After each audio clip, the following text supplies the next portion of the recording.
What is up, everyone? Welcome back to my channel, the best place for new coaches, content creators, and entrepreneurs. In today's video, I really want to go over some of the worst Instagram advice that I've ever come across, whether it was on Instagram itself, YouTube, or the internet in general. I thought that this video would be really interesting to make, considering the fact that there are so many different information pieces online, and you don't really know who to follow and who not to follow. Now, obviously, at the end of the day, it's your decision on what methods you choose to grow your account, and I think that any method can work for a lot of people, but it really depends on the individual, and it depends on the goals that you want to achieve within your business, or even within not having a business and just growing on Instagram. That's why I figured that this video would be perfect for those of you who want to know what I think of some of the strategies that have been thrown around by other people online. But of course, before we dive into that video, I really want to shout out one of my viewers and subscribers. Thank you so much for leaving a comment, but on top of this, thank you so much also for resharing and posting on your Instagram story and shouting me out. Now, if you want to be featured in my next video, make sure you either do one of the two following. Either comment below on this video or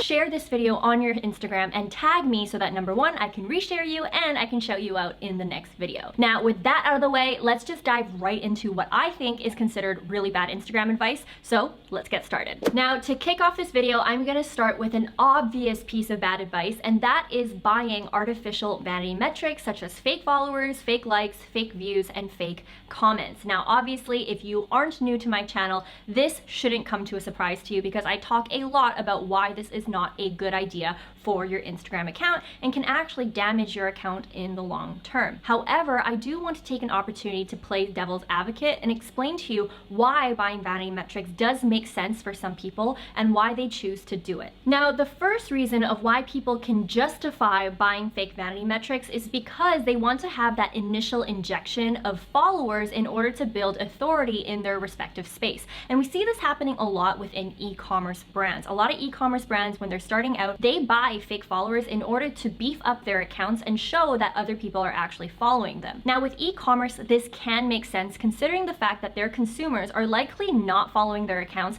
and are buying based on the product alone that's on their website or maybe within their Facebook ads. But for smart e-commerce brands, as they slowly grow organically, what they do is they end up scrubbing a lot of their initial fake followers so that at the end of the day, all their followers become 100% organic. Now, that method of buying an initial injection of fake followers and then slowly scrubbing them over time can work for some brands, but it's still risky practice. Number one, you have no idea how Instagram will choose to punish accounts over time. You will never know whether or not Instagram will suddenly delete your account because back in the day you used automation. You can never tell what can happen to your account. Imagine losing your Instagram account that you've spent a lot of time and money to build only to have it disappear overnight because Instagram decided to punish you. That really sucks.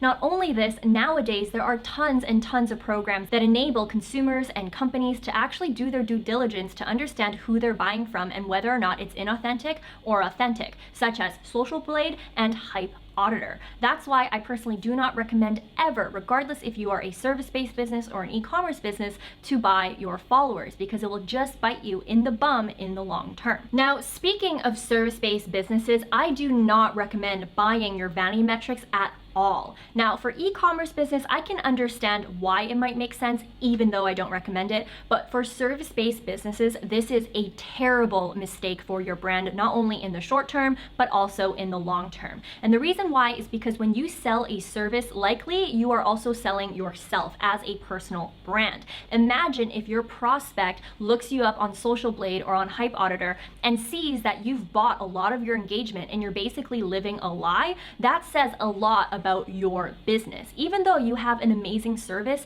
just the fact alone that you've decided to go the route to buy your followers, buy your vanity metrics, erodes a lot of trust that your prospect may have had in you. Even for me, when I see another coach or a service provider claim that they have a genuine community and claim that they have all these amazing quality followers, yet when I look on Social Blade or Hype Auditor, they've bought a lot of their engagement or that they've automated a lot of the follow and follow on their account, I immediately lose trust in not just them, but also in their service as well. That's why if you are a service-based business, choosing to go this route of buying your vanity metrics can not only be a terrible idea, but can also be a risky idea. That's why if you do want to grow your sales and grow your business in the long term, focus more on building a quality tribe, even if it's only 1,000 followers, because I guarantee that's going to convert more sales for you versus having 100,000 fake followers in your account. Now, the second piece of bad advice that I see about Instagram is hosting giveaways. Now, hosting giveaways might sound like a good idea. It might sound like a very strategic way to grow your Instagram following, and it can be. But the problem is that I see a lot of people hosting giveaways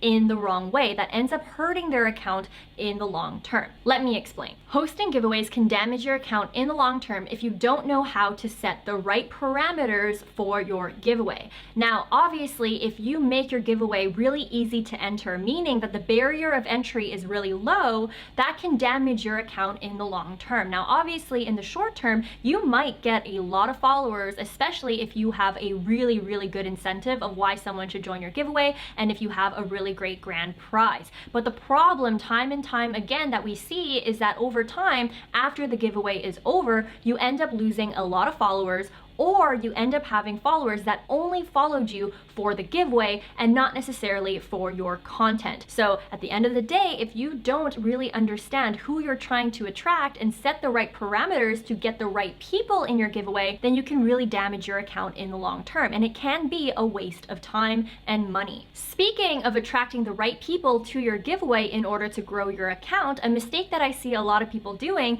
is that they create giveaways way too early in their account. What I mean by this is that I see some people who don't even have good content, who don't even know who they want to attract yet, and already they're hosting giveaways because they want to boost that vanity metric. But if your account doesn't already have a strong foundation for content that will attract and retain new followers, that giveaway can really be a waste of time. That's why choosing to do giveaways as your #1 way to grow your account is not a good idea. On top of this, the reason why I also chose to include this as a bad advice that I want to shout out is because a lot of people tell you to do giveaways, but they don't actually teach you how to run a proper giveaway. Because what you need to realize is that hosting giveaways can be a huge pain in the butt if you do not know how to facilitate them properly. For example, if you decide that you are indeed ready to host giveaways because you want to thank your existing following base and you want to potentially have your existing followers shout your giveaway out and attract quality leads into your business and grow your account, which is the right way to run a giveaway, then you need to consider the following. #1, have you read the community guidelines of Instagram? A lot of people do not read the community guidelines and don't realize that you actually have to put a disclaimer stating that Instagram has no part in your giveaway in order to protect yourself legally and from liability with Instagram. And not only this, how are you even going to protect yourself legally? Do you have a disclaimer? Do you have a terms and conditions when people are opting into your giveaway? Really think about these things. Not only this, who is eligible for your giveaway? Is it international? Is it local? What are the different time zones? You really want to think of these things before you announce your giveaway to avoid a lot of headache. Not only this, when it comes to shipping, are you going to be paying the shipping fees, or is the winner going to be paying the shipping fees? These are things, again, that you want to consider and put into your terms and conditions. That's why a lot of people tell you to host giveaways, but they don't necessarily coach you on how to do it the right way so that you are protecting you and your account. Moving on to the third piece of terrible advice that I see on the internet when it comes to growing on Instagram is when people tell you not to have a business account. I think that this is silly advice, especially if you're someone that has a business.